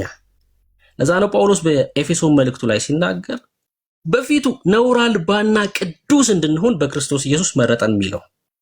በእግዚአብሔር ፊት ነውር አልባና ቅዱስ ነን እኛ፣ በብቃታችን አይደለም፣ በክርስቶስ ደም። በክርስቶስ ደም እኛ ስለምንወዳቸው ነው። ከጎዳና ላይ ኑና አባት ይኑራችሁ፣ ኑ በእግዚአብሔር እቅፍ ውስጥ ኑሩ፣ እርግጠኛ ወደ ሆናችሁበት ወደ ክርስትና ኑ ብለን የምንጠራቸው። ፍቀዱላቸው እንዲጠሯችሁ፣ ኑ ብለው ጥሪ እንዲያቀርቡ ፍቀዱላቸው። ስንሄድ ግን ምን እናገኛለን? ምንም ነው የማይሰጡ። ምክንያቱስ ምንም ስለሌላቸው፣ እነሱ ምንም ስለሌላቸው። ምንም የሌለው ሰው ሊሰጥ አይችልም፣ ግን ሊጠራ ይችላል። ሊጠራ ይችላል። ክብር ለኢየሱስ ይሁን። እኛ ከአባታችን ወዴትም አንሄድም፣ ወዴትም ልንሄድ አንችልም። ጥሬ ወደ ጴንጤ አይደለም። ቅድምም ጀምሬ ነገርኩ ይሄን ነው። ና ወደ ክርስቶስ ኢየሱስ። ወደ ክርስቶስ ኢየሱስ ከመጣክ ከፍርድና ከዘላለም ሞት ታመልጣለህ። ከነጩ ዙፋን ፍርድ ታመልጣለህ። ሰው ከነጩ ዙፋን ፍርድ የሚያመልጠው በኢየሱስ ከሆነ ብቻ ነው። በሕይወት መዝገብ ላይ ስምህ ካልተጻፈ የዘላለም ፍርድ አለብህ፣ ሞት አለብህ።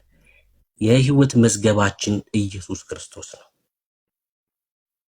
የሕይወት መዝገባችን ኢየሱስ ክርስቶስ ነው። ሰው በክርስቶስ ከሆነ ብቻ ነው ከሞትና ከፍርድ የሚያመልጠው እንጂ የኛ አቅም አይደለም፣ የኛ ብቃት አይደለም። እኔ በእግዚአብሔር ፊት ነውር አልባ ነኝ ስልክ ስለ ራሴ እያወራሁ አይደለም ያለሁት። ዳኒ እንደዛ ሲልክ እነ ኤፍሬም፣ ኤምዜድ፣ እነ ታደለ፣ እነ ተሰማ ክርስቲያን ወንድም እህቶቼ በእግዚአብሔር ፊት ነውር አልባ ነን፣ የእግዚአብሔር ጽድቅ ነን ብለን ስንናገር ስለ ራሳችን እየተናገርን አይደለም። ክቡር ስለሆነው ስለ ክርስቶስ ኢየሱስ ደም እያወራን ያለ ነው። እኛ በእርሱ ሆነን ይላል የእግዚአብሔር ቃል ሲናገር። እኛ በክርስቶስ ኢየሱስ ሆነን ይላል የእግዚአብሔር ጽድቅ እንሆን ዘንድ ኃጢአት የማያውቀውን ኃጢአት ያላወቀውን እርሱን ስለኛ ኃጢአት አደረገው ይላል የእግዚአብሔር ቃል። ኢየሱስ ክርስቶስ ስለኔ ኃጢአት ሆኖ እኔ በእርሱ ሆኜ የእግዚአብሔር ጽድቅ ሆኛለሁ። አሁን እኔ ብሩክ የእግዚአብሔር ጽድቅ ነኝ። ምን ማለት ነው? የእግዚአብሔር ጽድቅ ስተት የማያውቅ ማለት ነው። አይገርምም? ነውር የሌለበት ማለት ነው የእግዚአብሔር ጽድቅ። በእግዚአብሔር ፊት መቆም የሚችል ማለት ነው። በእግዚአብሔር ፊት መቆም የሚችለው ራሱ እግዚአብሔር ብቻ ነው፣ ልጁ ማለት ነው። በክርስቶስ ሆነን በእግዚአብሔር ፊት ቆመናል። በእግዚአብሔር ፊት ነውር አልባ ሆነናል። እርሱ ስለኛ ኃጢአቱ ነው። ኢየሱስ ኃጢአት ሰርቶ አይደለም፣ ኃጢአት ተደርጎ ነው። ብሩክ ጽድቅ ሰርቶ አይደለም። ክርስቲያን ወንድምቶቼ ጽድቅ ሰርተው አይደለም፣ ጻድቅ ተደርገን ነው። በክርስቶስ ኢየሱስ ሆነን ነው የእግዚአብሔር ጽድቅ የሆነው። በቃ ክርስትና ማለት ይሄ ነው። ከእግዚአብሔር ጽድቅ ውጪ እኔ ሰርቼ ማስጠብቀውም ማስቀጥለውም ማገኘውም ጽድቅ የለም። አለቀ እኮ። ነውር አልባ የሆነው የእግዚአብሔር ጽድቅ ነው። የሰው ጽድቅማ ድካም ያለበት ነው። የሰው ጽድቅማ ነገ የሚወድቅ ነው። እኔ ግን የእግዚአብሔር ጽድቅ ነኝ። ክርስቲያን ወንድምቶቼ የእግዚአብሔር ጽድቅ ናቸው። ጥሪያችን ወደዚህ ነው። ተባረክ ወንድሜ።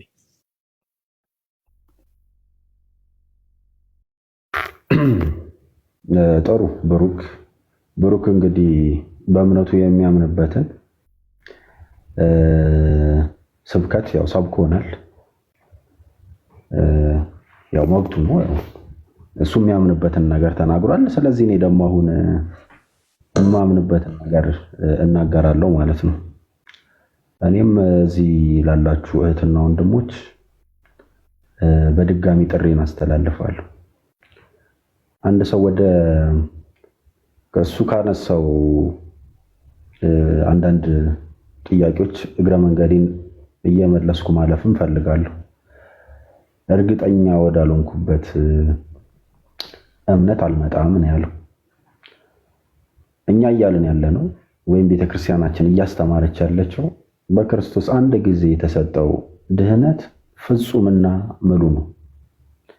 ነገር ግን እኛ ደግሞ ስንፈጠር ነፃ ፈቃድ አለ።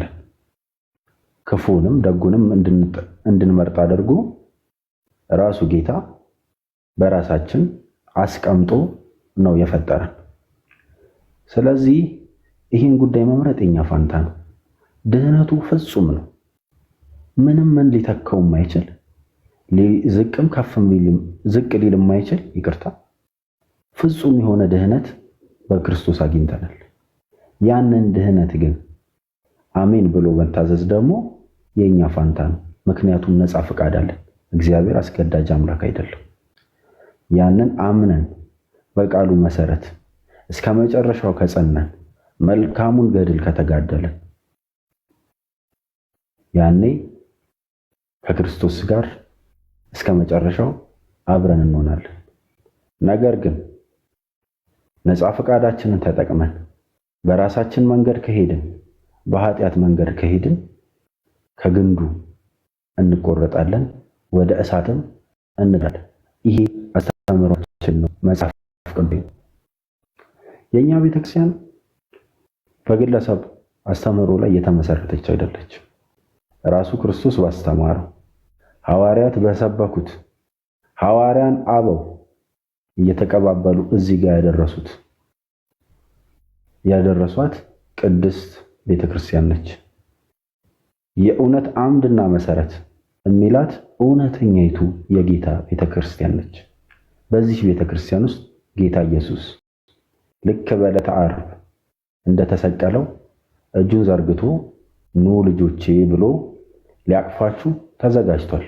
ወንድሞችና እህቶች፣ ስለዚህ ወደ ክርስቶስ ህብረት ተጨመሩ ኑ። የኛ ቤተክርስቲያን ሰው አስቀድሞ የተወሰነለት ሰው ይድናል ብላ አታስተምርም። ክርስቶስ ለሁሉም ሰው ነው የሞተው።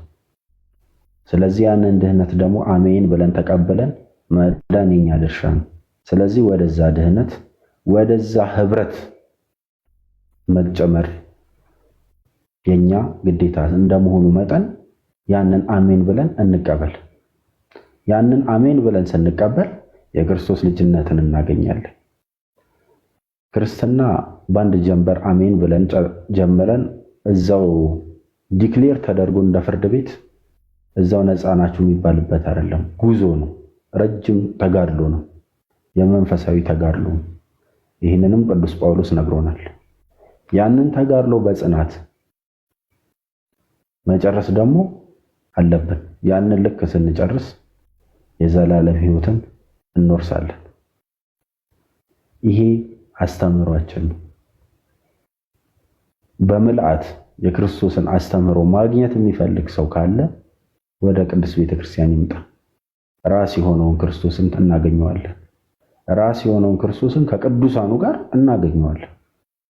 ስለዚህ እኔ የምላችሁ ነገር የማስተላልፈላችሁ ጥሪ ወደዚች ቤተክርስቲያን እንድትመጡ ነው። ወደ ህብረቱ እንድትጨመሩ ነው። ይሄው ነው። ብሩኬ ቴንኪው ይሄን እድል ስለሰጣችሁኝ ጥሪውን እንዳቀር። እሺ ተባረክ። ምናልባት ወንድሞች ያው ቅድም ስለጨረስኩት ወንድሞች የሚሉት ነገር ካለ ይሉሃል።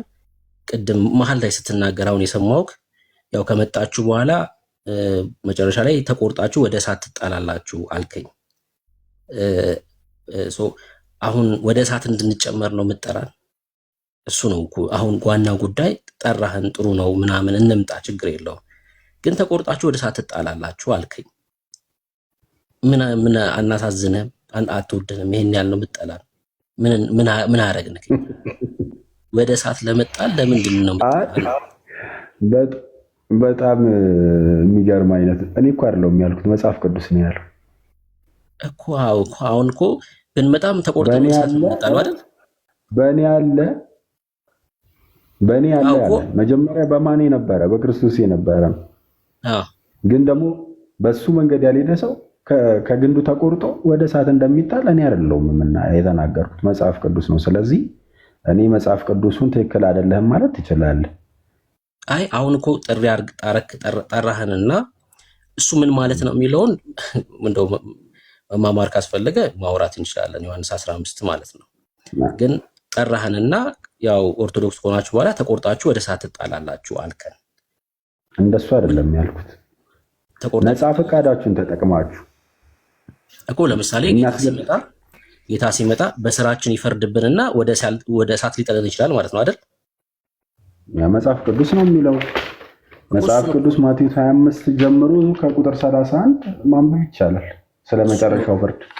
እሱን ነው እያልኩ ያሉት። በቃ ለእያንዳንዳችን እንደ ስራችን ነው የሚሰጠን። በነገራችን ላይ እንደ እምነታችንም አይደለም። እሺ ልሰጥ ነው ጨርሻለሁ እኔ። እሱን ነው አሁን እኔ በተደጋጋሚ እያልኩ ያሉት። ያው ከመጣም በኋላ ወደ እናንተ ጌታ ወደ እሳት ሊጥለን ይችላል፣ ወይ ደግሞ ወደ ሌላ ስፍራ ሊወስደን ይችላል። አንተም ወይ ወደ እሳት ልትጣል ትችላለህ አይደል? ማኔ አዎ፣ እስከ መጨረሻው ካልጸን ነው። እኔ እኮ አይደለሁም የምለው መጽሐፍ ቅዱስ ነው። በስራክ ምክንያት ወደ እሳት ልትጣል ትችላለህ። አዎ፣ እኔ አይደለሁም መጽሐፍ ቅዱስ ነው የሚለው። አልመጣም። ጌታ ይባርክ። ስለጥቅ በቃ ዳጊ ይቀጥሉ። እኔም አልመጣም። አይቀርም። ብሩክ በተጨረሱት ደስ ይለኛል። አሁን የመጨረሻውን ሀሳብ እንደኛል ይቅርታ፣ አንድ ቸኳይ ጉዳይ ስላለኝ ውይይት ያለቀ መስሎኝ ነው እንትን ያልኩት። የአሁኑን ሀሳብ ጨርሱት። ግን አንድ ነገር ልበል። በመጀመሪያ ሁላችሁም ሰላም ልበል። ክርስቲያኖችም፣ ኦርቶዶክሶችም፣ ካቶሊኮችም፣ ሙስሊሞችም፣ ሌሎችም ኢትዮጵያዊ ኤርትራዊ ወንድም እህቶቼን ሰላም ብያችኋለሁ። እንዴት ናችሁ? ተወደዳችሁ? ሁላችሁም ስም ጠርቼ ሰላም ብላችሁ ደስ ይለኝ ነበር። ጊዜውን ለመሻማት ብዬ ነው። በጣም እንደምወዳችሁ ሁልጊዜም እንደምጸልላችሁ እንደምናፍቃችሁ ታውቃላችሁ። ለማሌ አንድ ሁለት ጥያቄ አለኝ። ምናልባት ፈቃደኛ ከሆነ ይመልስልኛል። በተለይ አንደኛው ጥያቄ ያገኘሁት ከገባው በኋላ ነው። ምን እያለ ሲናገር ሰማሁት። ነጻ ፈቃድ ሰዎች እንዳላቸው ሲናገር እየሰማን ነበር። እንግዲህ ያደመጥን ነበር። እውነት ነው፣ ሰዎች ነጻ ፈቃድ አላቸው። ሰዎች ነጻ ፈቃዳቸው ምን ለማድረግ ነው? አንድ ነገር ለመምረጥ ነው። አንድ ነገር አልፈልግም ለማለት እፈልጋለሁ ለማለት ነው አይደል እንዴ? አንድ ነገር እከተላለሁ ወይም አልከተልም ለማለት ነው የሚጠቀሙበት ነጻ ፈቃዳቸውን። አንድ ነገር እሆናለሁ ወይም አልሆንም ለማለት ነው ያን ነጻ ፈቃዳቸውን የሚጠቀሙበት። አንድ ኦርቶዶክሳዊ ግን ነጻ ፈቃዱን ተጠቅሞ ነው ወይ ክርስቲያን የሆነው? ማኔ እግዚአብሔር የሰጠው ነጻ ፈቃድ በመጠቀም ነው ወይ ክርስቲያን የሆነው? አይደለም። ፈቃዱን ሳይጠየቅ ነው የተጠመቀው። እኛም እያልን ያለነው ይሄንን ነው። ሰው ነጻ ፈቃድ ስላለው ነጻ ፈቃዱን ይጠቀምበት፣ ተዉት። እግዚአብሔር የሰጠው ነጻ ፈቃድ አትክፈፉት፣ አትንጠቁት ምንለው ለዚህ ነው።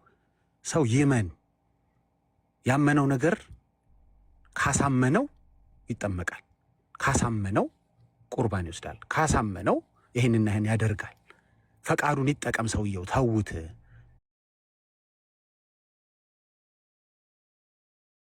ሴትዮ ፈቃዱን ይጠቀም ሰውየው፣ ተዉት። በተው አንተ አትምረጥለት። አባቱ ነኝ እኮ እናቱ ነኝ እኮ እኔ ነኝ ክርስትናን ምርጥለት አይባልም። እኔ አስጠምቀዋለሁ በእኔ እምነት ምናምን የሚባል ነገር የለም። የሰው ነጻ ፈቃድ አትክፈፉ ነው። ስለዚህ አንተ በነጻ ፈቃድ ነው ወይ ክርስቲያን የሆንከው? የመጀመሪያው ጥያቄ ነው። ከመጀመሪያው ጥያቄ በፊት ግን ሁለተኛው ጥያቄን ልቀጥል። በጣም አጭር ጥያቄ ስላለኝ ነው። ቁርባን የምትሉት እኛ የጌታ እራት የምንለው በተለምዶ ቁርባን የሚባለው ቁርባን የሚባል ነገር መጽሐፍ ቅዱስ ላይ የለም። ቃሉን ማለት ነው። ደሙን ነው ስጋውን ነው? ማኔ ወርዷል? ማኔ ወይ በብሉቱዝ እያወራ አላየሁትም ነበር። እሺ አንዴ መመለስ ከቻልክ ብትመለስ ደስ ይለናል። እሰማ ነበር ብሩኬ ለነገሩ ዳጊሻ ተሰማለህ? ወርዶ ነው ለዛ ገና እኮ ማይክ ስከፍት ነው የወረደው ነው እንጂ አላየሁትም። በብሉቱዝ ነበር የማወራው እና ቸኩዬ ስለነበር አላስተዋልኩም። ገና ስከፍት ወርዷል እሱ። ማኔ መመለስ ከቻልክ ብትመለስ ደስ ይለኛል። አንድ ቁጥር ብትጽፍና ኦኬ በቃ ሌላ ኦርቶዶክሳዊ ካለም ይህንኑ ጥያቄ ተመሳሳይ ጥያቄ ስለሆነ የምጠይቀው አንድ ኦርቶዶክሳዊ ይህን ጠይቄ ዛሬ ወደ ጉዳይ ቤት ደስ ይለኛል። ዳንዬ እስከዛ ሰላም ልበላችሁ። ብሩኬ ታደለ ኤም ነው ኤንዜድ ተሰማ ኤፍሬምዬ ሰላም ብያለሁ። ሶልዬ ታች አላችሁ ሁሉ አምልጧል። ጥሩ ውይይት ይዞ ነበር። ወይኔ ባላቋረጥኳችሁ። ብሩኬ አም ሶሪ በጣም ኢንትረስቲንግ የሆነ ሪዛልት ላይ እየደረሳችሁ ነበር፣ ኮንክሉዥን ላይ እየደረሳችሁ ነበር። ዳትስ ኦኬ በቃ ተባረኩ። ማኔ ከተመለሰ እኔ መመለሳለሁ። እንወዳችኋለን ሁላችን።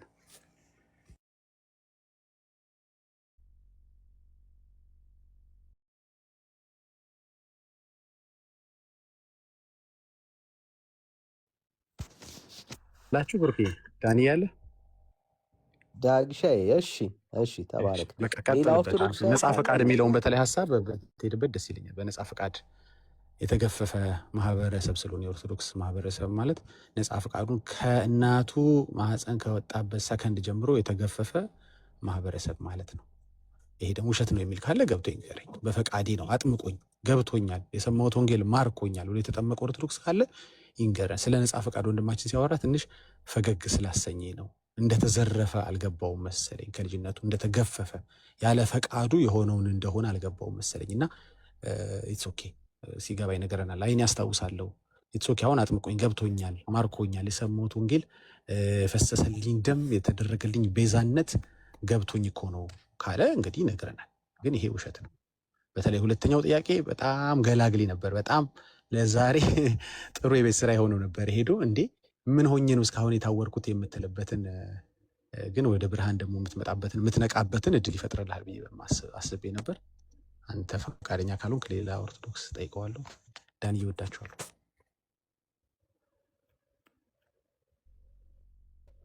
እሺ ዳግሻ እኛም እንወዳለን። ወሳኝ ሀሳቦች እየተነሱ ነው ያሉት። እሺ ሌላ ኦርቶዶክስ ያለ እንግዲህ አስቡ። ስለ መዳናቸው እርግጠኛ ያልሆኑበት ቤት ነው የሚሉን። ስለ መጽደቃቸው እርግጠኛ ያልሆኑበት፣ ከዛ ትድናላችሁ ይሉናል። ወዳጆች ጳጳሱም መነኩሴውም ዲያቆኑም መምህሩም እርግጠኛ ያልሆነበት ቤት ማለት ነው የሚጠሩት። እኛ ግን የዘላለም ሕይወት እንዳለን እርግጠኛ ነን። እንዴት አትሉም? በእግዚአብሔር ልጅ በክርስቶስ ኢየሱስ ስለምናምን።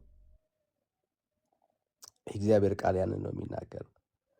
በእግዚአብሔር ልጅ በክርስቶስ ኢየሱስ ስለምናምን የእግዚአብሔር ልጅን ኢየሱስ ክርስቶስን ያመነ ሰው የዘላለም ሕይወት አለው። we are sure brother፣ እርግጠኞች ነን። እግዚአብሔር ስሙ ይባረክ። እርግጠኛ ያልሆንበትን ወንጌል አይደለም የምንሰብከው። ብሩኬ ሲሰብክ ነበር።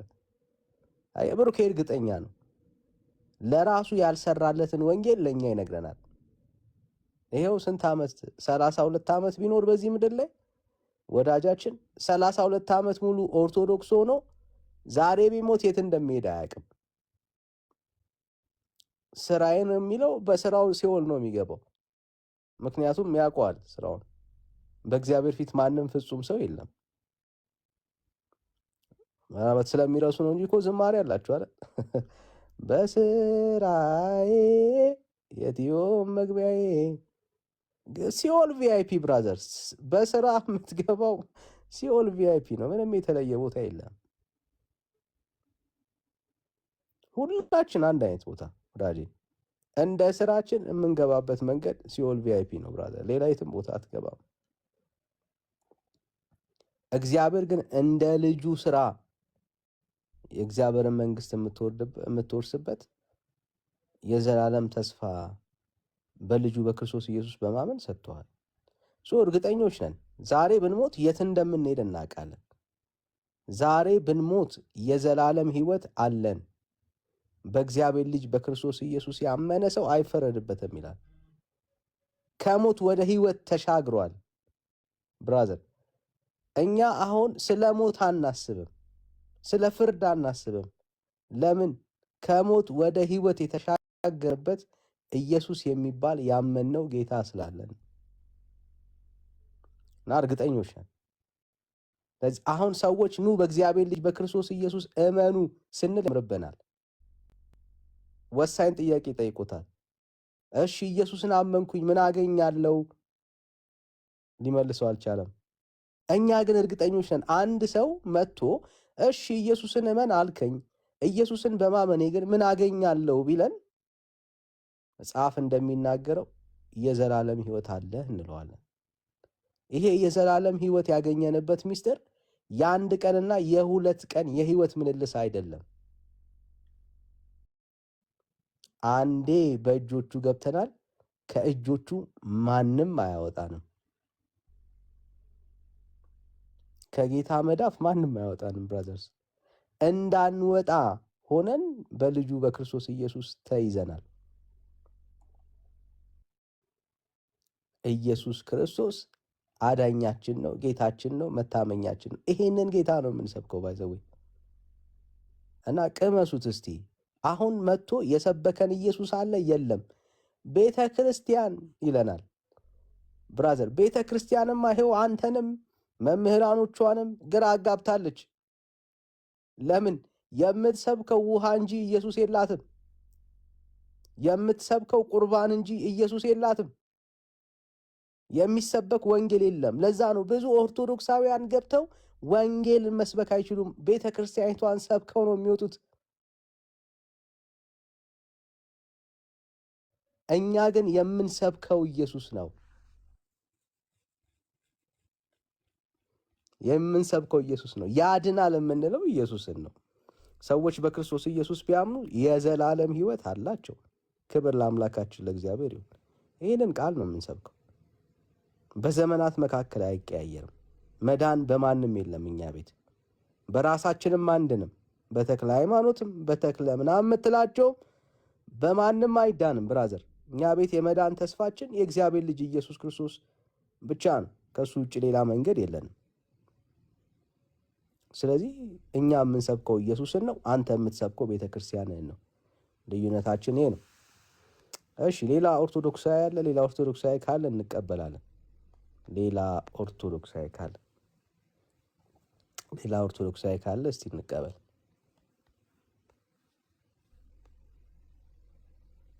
ሌላ ኦርቶዶክሳዊ ካለ አንድ ቁጥር ጻፉልን እስቲ ኑ። ሌላ ኦርቶዶክሳዊ ሚስጥራት ያድናሉ። የሚገርመው ነገር ያድናል ያሉትን ሚስጥር ሁሉ እኮ አድርገው ነው። ኦርቶዶክሳዊ ኢየሱስን አምኖ አይድንም፣ ተጠምቆ አይድንም፣ ቁርባን በልቶ አይድንም፣ ሜሮን ተቀብቶ አልዳንም። ኦርቶዶክሳዊ የሚድነው ስራ ሰርቶ ብቻ ነው ብራዘር። በቃ እሱ ነው ያለው የመጨረሻ ተስፋ። እድናለሁ ብሎ አሁን የሚያስበው ስራ ሲሰራ ነው። ጥምቀት ለመዳን ነው አይደለም። ምክንያቱም ተጠምቆ አሁንም ሲቀደም ሲጠየቅ ስለ መዳኑ እርግጠኛ አይደለም። ቁርባን በልቶ ስለ መዳኑ እርግጠኛ አይደለም።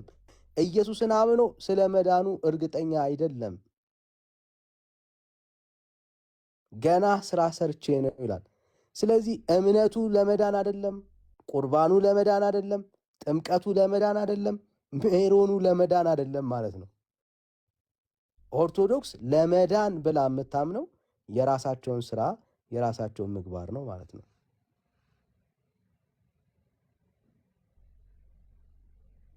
ይሄን ነው የሚያሳየው።